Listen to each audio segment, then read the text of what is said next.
어떠한 일도 과거 속에서 일어날 수는 없다. 과거의 일도 지금 속에서 일어난 것이다. 어떠한 일도 미래 속에서 일어날 수는 없다. 미래 일도 지금 속에서 일어날 것이다. 지금 이 순간을 살아라 라는 책에 나오는 내용인데요. 이 책은 달라이라마, 틱나캄과 함께 21세기를 대표하는 영적 지도자로 추앙받고 있는 에크하르트 톨레의 영성책입니다. 어떻게 하면 마음의 노예가 되지 않고 우리 자신을 자유롭게 할 수 있을 것인가? 어떻게 하면 나날의 삶 속에서 선연한 깨달음의 상태를 유지할 수 있을 것인가? 이러한 질문에 대한 답이 이 책 속에 들어 있습니다. 우리의 삶을 더욱 의미 있게 만들고 진정한 행복을 찾는 여정을 안내하는 지금 이 순간을 살아라. 이 책 속으로 들어가 보겠습니다.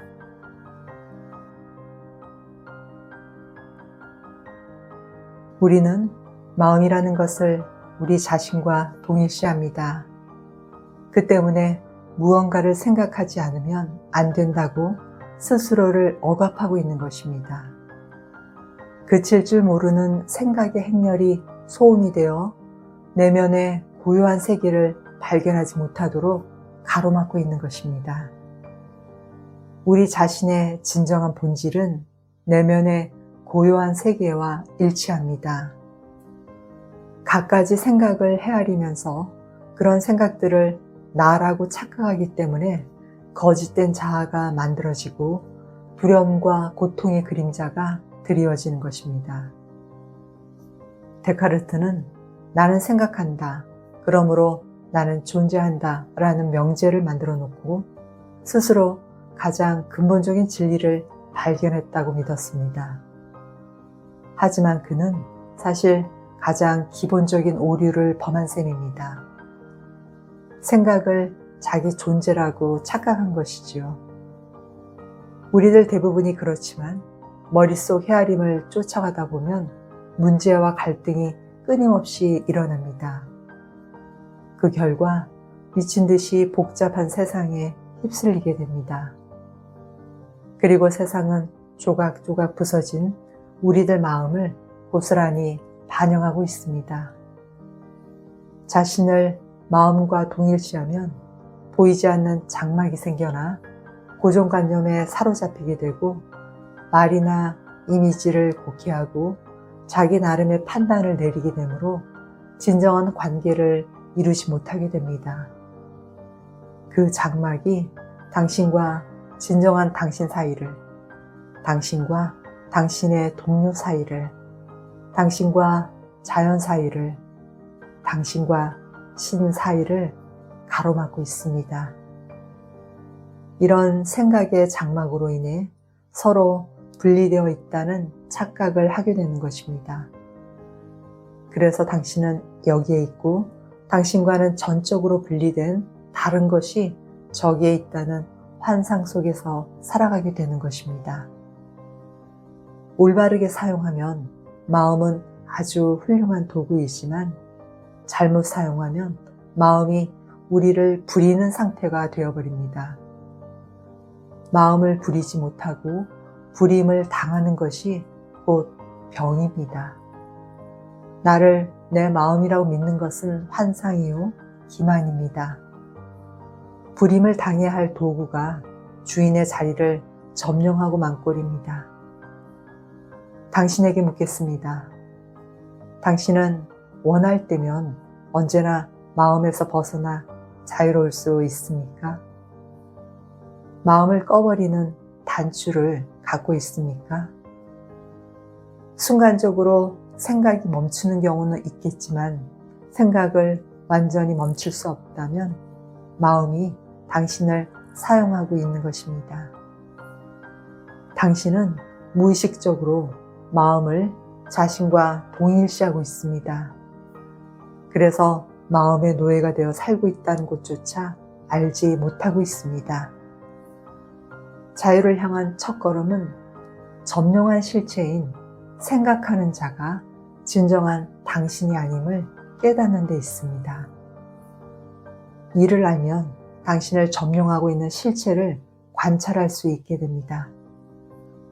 생각하는 자를 유심히 지켜보기 시작하는 순간 더 높은 차원의 의식이 활성화되는 겁니다. 당신은 그제야 생각 너머에는 광대한 알매 영역이 있으며 생각이란 단지 그러한 알매 영역의 아주 작은 일부분에 불과하다는 사실을 자각하기 시작할 것입니다. 당신은 또한 깨우치게 되겠죠. 아름다움과 사랑, 창조력과 기쁨, 내면의 평화 같은 진정 중요한 것들은 마음 너머에서 온다는 것을. 그럼으로써 망각의 오랜 잠에서 깨어나는 것입니다. 당신은 당신 자신을 마음으로부터 자유롭게 놓아줄 수 있습니다. 가능하면 자주 머릿속에서 들리는 목소리에 귀를 기울이기 시작하십시오. 낡은 축음기를 틀어놓은 것처럼 오랜 세월 되풀이해서 들려왔던 사고 유형에 특히 주의를 기울이십시오. 이것이 내가 생각하는 자를 지켜보라는 의미입니다. 머릿속에서 들려오는 목소리에 귀를 기울이면서 그 자리에 목격자로 머물러 있어야 합니다. 그 목소리에 귀를 기울일 때는 아무런 견해도 갖지 말고 그저 듣기만 하십시오. 이것이 생생하게 깨어있는 것이고 이것이 자기 자신의 현존을 느끼는 것입니다. 이것은 생각이 아니며 마음을 초월하여 일어나는 현상입니다. 생각에 주의를 기울이게 되면 당신은 그 생각뿐 아니라 그 생각의 목격자인 자신 또한 의식하게 됩니다. 새로운 차원의 의식이 들어오게 되는 것입니다. 자신의 생각에 주의를 기울임에 따라 그 생각의 저변이나 뒤 안에 있는 더 깊은 곳에 당신 자신을, 그 현존을 느끼게 됩니다. 그때 당신을 점령하고 있던 생각은 힘을 잃고 재빨리 자리를 피합니다. 왜냐하면 생각을 자신과 동일시함으로써 더 이상 거기에 힘을 부여하지 않기 때문입니다. 이렇게 해서 제멋대로 날뛰는 생각의 행포를 막을 수 있게 되는 것입니다. 생각이 자리를 비키면 당신은 생각의 흐름이 끊어지는 경험을 하게 될 것입니다. 무심의 틈새를 경험하는 것입니다. 이 틈새가 처음에는 몇 초에 지나지 않겠지만 점차 길어질 겁니다. 무심의 틈새를 경험할 때 당신은 내면의 고요와 평화를 느끼게 됩니다. 평소에는 마음에 의해 가려져 있던 존재와의 자연스러운 합일감이 바로 이것입니다. 무심의 영역으로 깊이 들어감에 따라 소위 순수의식의 상태를 경험하게 됩니다. 순수의식의 상태는 자기가 없어지는 상태입니다. 당신은 그제야 나 자신에 대한 예전의 생각들을 뛰어넘을 수 있게 됩니다. 그러한 현존이야말로 당신 자신의 위대한 본질이며 동시에 당신보다 훨씬 더 위대한 무엇입니다. 생각하는 자를 지켜보는 대신 단순히 지금 이 순간에 주의를 집중하는 것만으로도 마음의 흐름 속에 틈새를 만들어낼 수 있습니다. 단지 지금 이 순간을 확고하게 의식하기만 하면 됩니다. 이는 누구나 쉽게 할 수 있는 수행법입니다. 마음의 움직임으로부터 우리의 의식을 거두어들여서 주의를 집중하고 예민하게 깨어있음으로써 무심의 틈새를 창조하는 것입니다. 이것이 명상의 핵심입니다. 이는 일상생활을 계속하면서도 할 수 있는 수행법입니다. 단지 하나의 수단에 불과한 일상적인 활동에 목적을 부여하고 거기에 최대한 주의를 집중함으로써 그 자체가 목적이 되도록 하십시오. 깨달음을 향한 여정에서 가장 중요한 단계는 마음을 자기 자신과 동일시하지 않는 법을 배우는 것입니다. 마음의 흐름 속에서 어떤 틈새를 만들 때마다 의식의 빛은 점점 더 밝아집니다. 과거와 미래는 너무나 실제적이어서 때로는 현재보다 더 진짜처럼 느껴지기도 합니다. 무엇보다도 과거에 의해 내가 누구인지 알 수 있는 것 아닌가요? 우리는 과거에 비추어서 현실을 이해하고 미래의 목표에 맞추어서 지금의 행동을 결정하는 것 아닌가요? 당신은 지금이 아닌 곳에서 일어나는 어떤 것을 경험하거나 느껴본 적이 있나요? 지금이 아닌 곳에서 무슨 일이 일어날 수 있을까요? 대답은 너무나 분명합니다. 어떠한 일도 과거 속에서 일어날 수는 없습니다. 과거의 일도 지금 속에서 일어난 것입니다. 어떠한 일도 미래 속에서 일어날 수는 없습니다. 미래 일도 지금 속에서 일어날 것입니다. 당신이 과거라고 생각하는 것은 마음속에 저장된 지나간 지금에 대한 기억의 흔적입니다.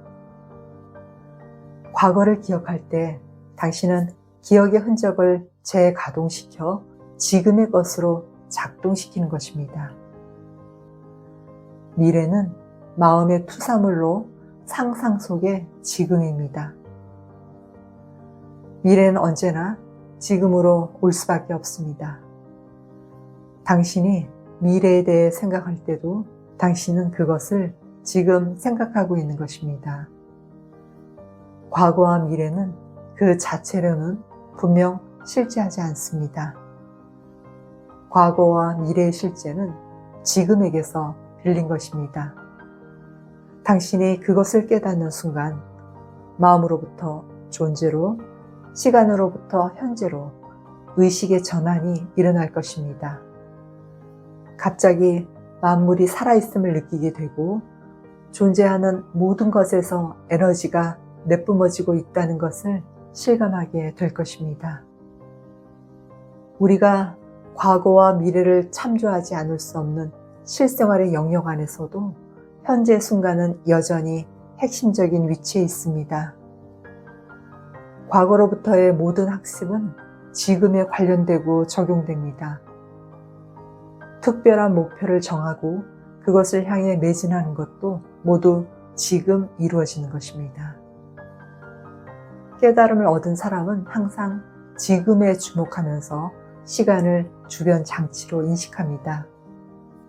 다시 말하자면 그들은 시계가 가리키는 시간을 계속 허용하면서 심리적인 시간, 자신을 과거와 동일시하거나 끊임없이 미래로 투사하는 것에서 자유롭습니다. 시계가 가리키는 시간을 자신도 모르게 심리적인 시간으로 변화시키지 않기 위해서는 예민하게 깨어 있어야 합니다. 하지만 과거의 잘못을 떠나지 못한 채 자기를 비판하고 저주하면서 죄책감을 느낀다면 당신은 그 실수를 자기 자신의 것으로 만들고 있는 것입니다. 그래서 그 잘못을 자기 자신의 일부라고 생각한다면 그것은 심리적인 시간이 되어서 당신의 거짓된 정체성과 연결될 것입니다. 자신을 용서하지 않음으로써 어쩔 수 없이 심리적 시간에 무거운 짐을 지게 되는 것입니다. 당신이 만약 목표를 세우고 그것을 향해 나아간다면 당신은 시계가 가리키는 시간을 사용하고 있는 것입니다. 당신은 자신이 가고자 하는 곳을 알고 있지만 바로 이 순간 내딛는 발걸음을 존중하고 거기에 최대한 집중합니다. 하지만 그때 목표에 지나치게 초점을 맞추어 미래의 행복이라든가 성취감, 자기 만족을 너무 의식하게 되면 지금은 더 이상 중요하지 않게 됩니다.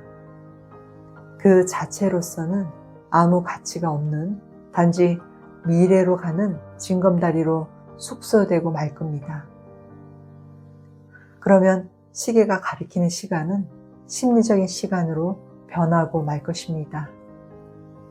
삶의 여정이 더 이상 모험이 아니라 달성하고 해내야 하는 강박적인 욕구에 지나지 않게 되는 것입니다.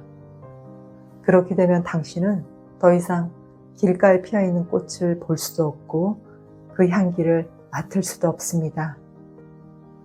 지금 여기에 존재함으로써 맛보게 될 삶의 기적과 아름다움을 놓치게 되는 것입니다. 병들고 늙어서 죽을 수밖에 없으며 조밀한 물질 구조로 이루어져 있다고 인식하는 당신의 몸은 궁극적으로 실제가 아니며 당신이 아닙니다.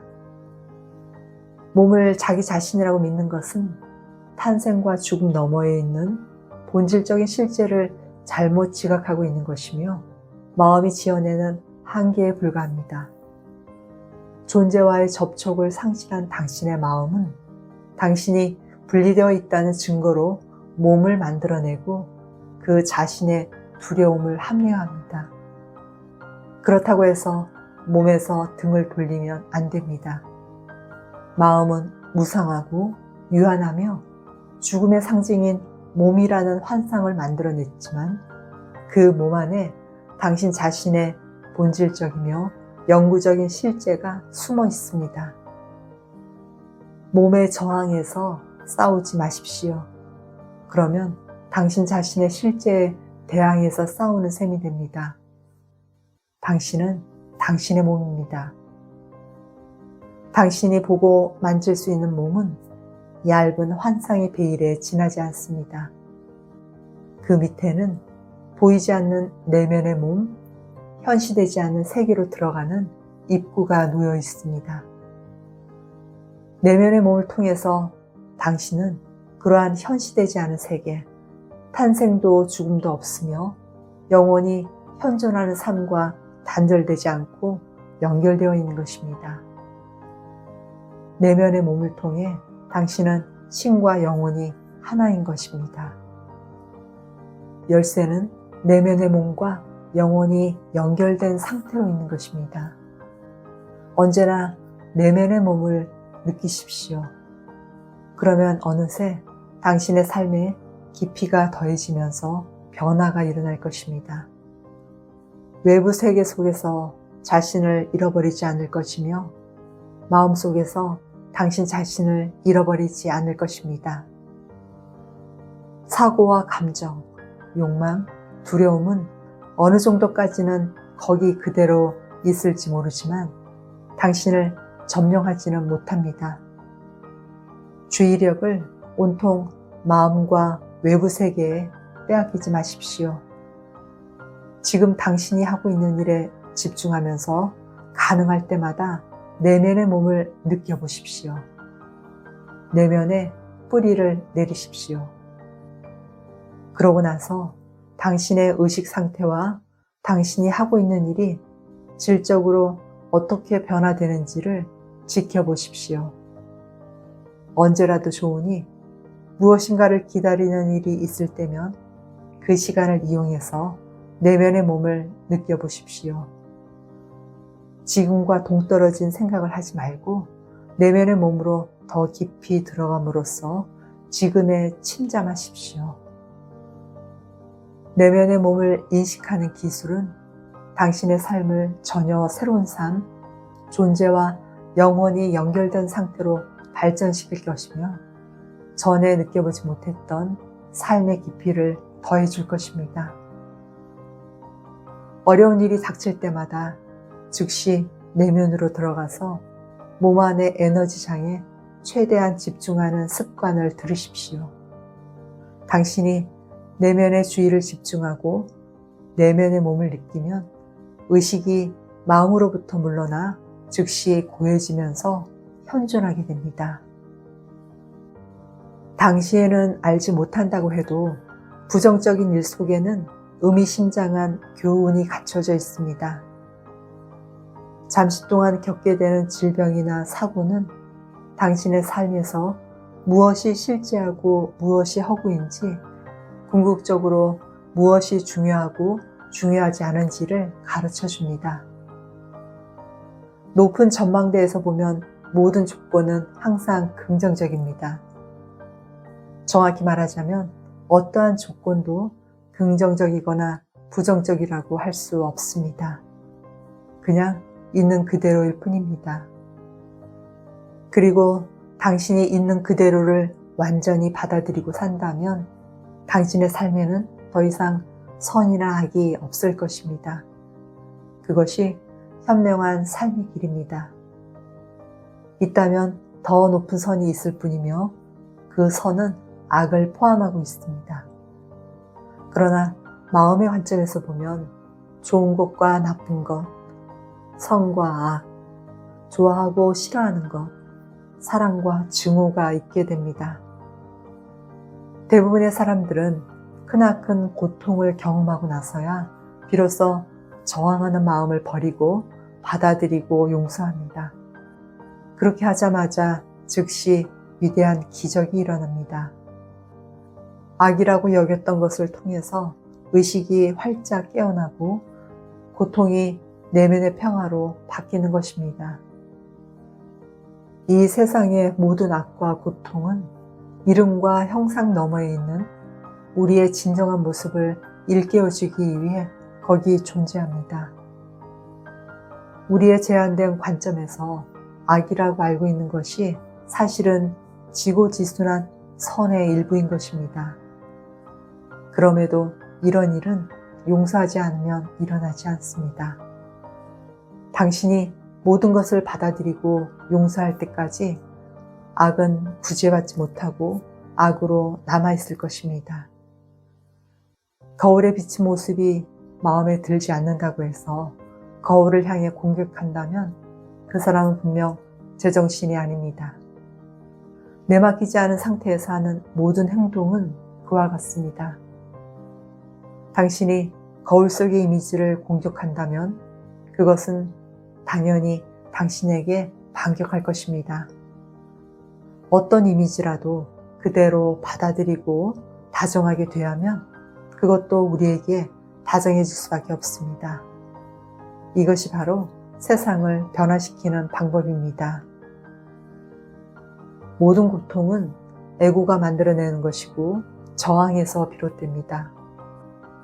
또한 당신이 물질 세계에 있는 한 당신은 자연의 순환과 항구적인 것은 아무것도 없다는 법칙을 따르게 됩니다. 그렇다고 해서 이것을 나쁘다고 할 수는 없습니다. 그냥 그러한 것입니다. 모든 것의 있음을 허용함으로써 대립되는 세상 저변에 깔린 좀 더 깊은 차원이 당신 앞에 드러날 수 있습니다. 변하지 않을 깊고 고요한 상태로서 선악을 초월하여 아무 이유 없이 솟아나는 기쁨의 상태로서 언제나 현존할 수 있습니다. 이것이 바로 존재의 기쁨이요 신의 평화입니다. 모습의 차원에서는 분리된 듯이 보이는 온갖 형상들이 탄생과 죽음, 창조와 파괴, 성장과 분해를 거듭합니다. 여기에서 벗어날 수 있는 것은 없습니다. 개인의 삶 속에서도 얻을 때가 있으면 잃을 때가 있는 법입니다.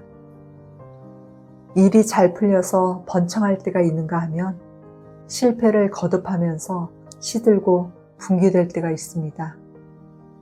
새로운 것이 생기고 변화될 여지를 만들기 위해서는 옛 것을 떠나보내야 합니다.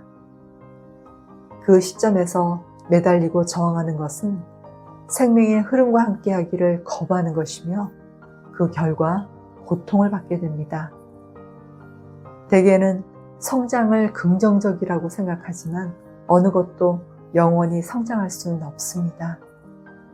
만일 계속해서 성장한다면 어떠한 종류의 성장이든 결국은 기형적이고 파괴적인 양상을 띠게 될 것입니다. 분해는 새로운 성장을 위해 필요한 것입니다. 이것은 저것 없이는 존재할 수 없습니다. 당신의 육체 에너지 또한 상승하고 하강하는 주기의 지배를 받습니다. 항상 최고점에 있을 수는 없습니다. 매우 적극적이고 창조적인 시기가 있는 반면 모든 것이 제자리 걸음인 것 같고 어디에서 무슨 일을 해도 아무 소득이 없을 때가 있습니다. 그런 주기는 몇 시간에서 몇 년까지 지속될 수도 있습니다. 큰 주기가 있고 그 주기 안에 작은 주기가 있습니다. 질병은 침체된 에너지 주기에 저항해서 싸울 때 생기는 경우가 많습니다. 그러나 재생산을 위해서는 침체기가 절대 필요합니다.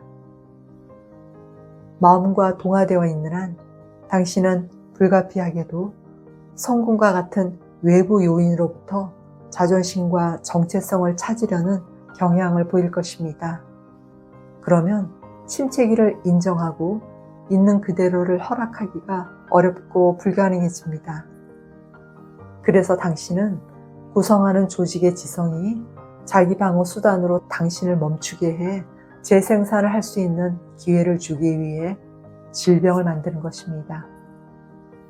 역설로 들릴 수도 있겠지만 눈에 보이는 형상에 의존하는 마음이 사라지면 현실적인 삶의 조건도 외형적인 살림살이도 전반적으로 크게 향상되는 경향이 있습니다. 행복을 위해서 필요하다고 생각했던 사물이나 사람, 조건 등이 아무런 수고나 노력을 하지 않아도 당신에게 다가올 것이고 그것이 지속되는 동안에는 자유롭게 즐기고 감사하게 될 것입니다. 물론 그 모든 것들은 사라질 것입니다. 왔다가 가버릴 것입니다. 하지만 거기에 의존하지 않으면 상실에 대한 두려움도 더 이상 설 자리가 없게 됩니다.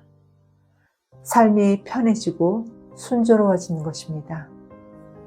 2차적인 원인에 근거한 행복은 결코 깊지 않습니다. 당신이 아무런 저항 없는 상태 속으로 들어감에 따라 내면에서 선명하게 느끼는 평화와 존재의 기쁨에 비하면 희미한 그림자에 지나지 않습니다. 존재는 당신을 마음의 양극 너머로 데려가서 눈에 보이는 형상에 의존하는 당신을 자유롭게 해방시켜 줍니다. 주위의 모든 것이 붕괴되고 무너진다고 해도 당신은 깊은 내면의 평화를 느낄 것입니다. 행복하지는 않을지라도 당신은 여전히 평화로울 것입니다. 오늘 내용은 여기까지입니다. 지금 이 순간을 살아라 라는 이 책은 우리가 자주 놓치는 현재의 중요성을 강조하며 이를 통해 더 깊고 의미 있는 삶을 살 수 있도록 돕고 있습니다. 첫 번째로 톨레는 현재에 집중하라는 메시지를 전합니다. 많은 사람들은 과거의 후회나 미래의 걱정에 사로잡혀 현재를 온전히 경험하지 못합니다. 이러한 마음의 상태는 스트레스와 불안을 증가시키고 결국 삶의 질을 저하시킵니다. 톨레는 현재 순간을 완전히 경험하는 것이 진정한 평화와 행복을 찾는 길이라고 주장합니다. 우리가 현재에 집중할 때 일상 속에서 작은 기쁨과 감사함을 느낄 수 있으며 이는 삶을 더욱더 풍요롭게 만드는 데 기여합니다. 두 번째로 톨레는 자아와 생각의 분리의 중요성을 강조합니다.